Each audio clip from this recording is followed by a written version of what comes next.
If you've been around your parent for 10, 15, 20 plus years and have no idea who they are, that is not normal. I'm Marilyn.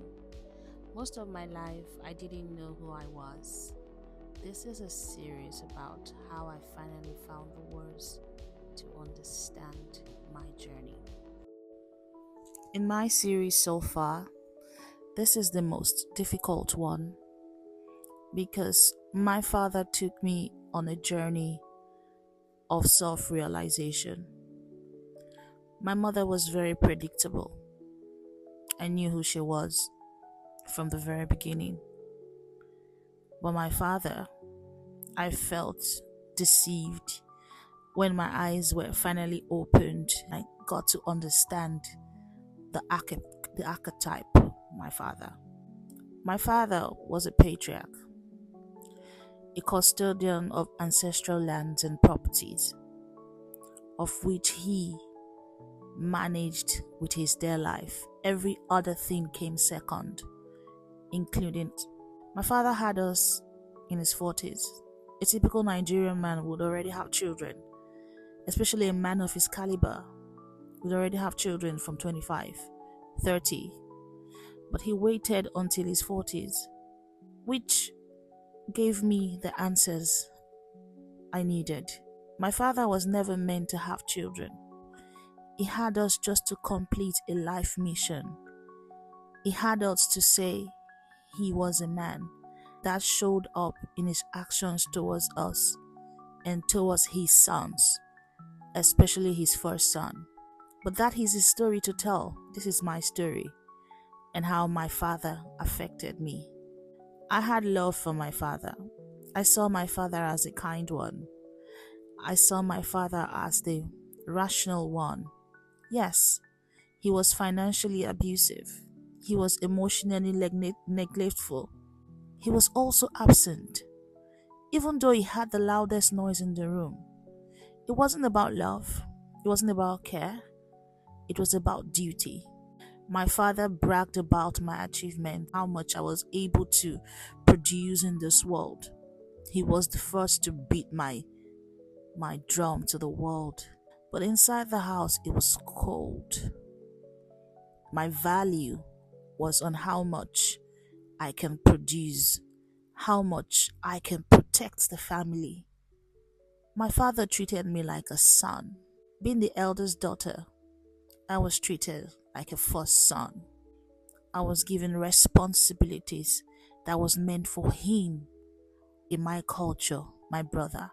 He always tells me I am worth more than 7 men.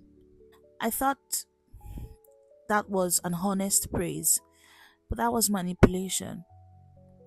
With my father, if I do not produce, there was no love, there was no affection. My father threw me out into the world without any protection. Because I was strong, I could manage. I gave him more grace than I gave my mother.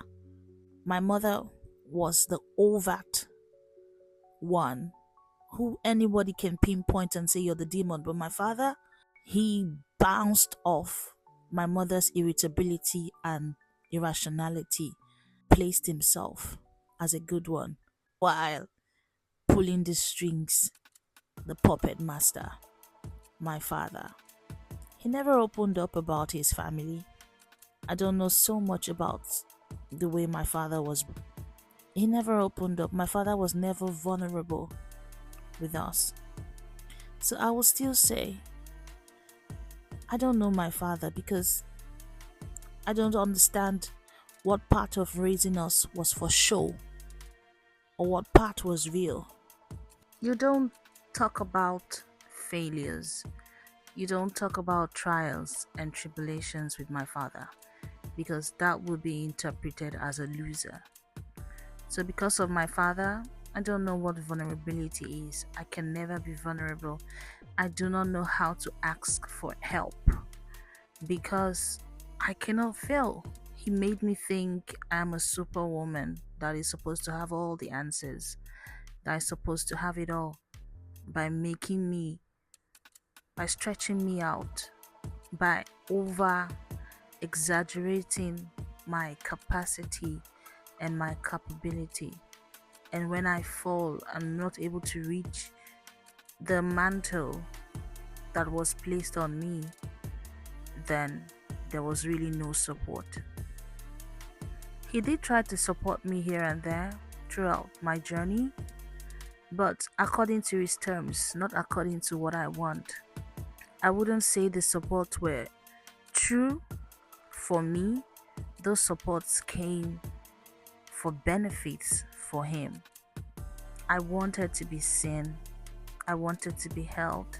I wanted to be a daughter, not an emotional punching bag, not a dustbin. My father, not an emotional punching bag or a dustbin or somebody that would hold space for his other children. My father made me what he couldn't make his wife. This affected my relationship between me and my siblings. He rerouted all the animosity that was supposed to be for him and my mother. He rerouted them to me because I was absorbing. When I couldn't absorb it anymore, I became the villain. My father made me the villain of my household. He's not innocent. And to me, I can say that he's the master puppeteer. Whatever my family has turned out to be, my father is the one to blame. The great patriarch.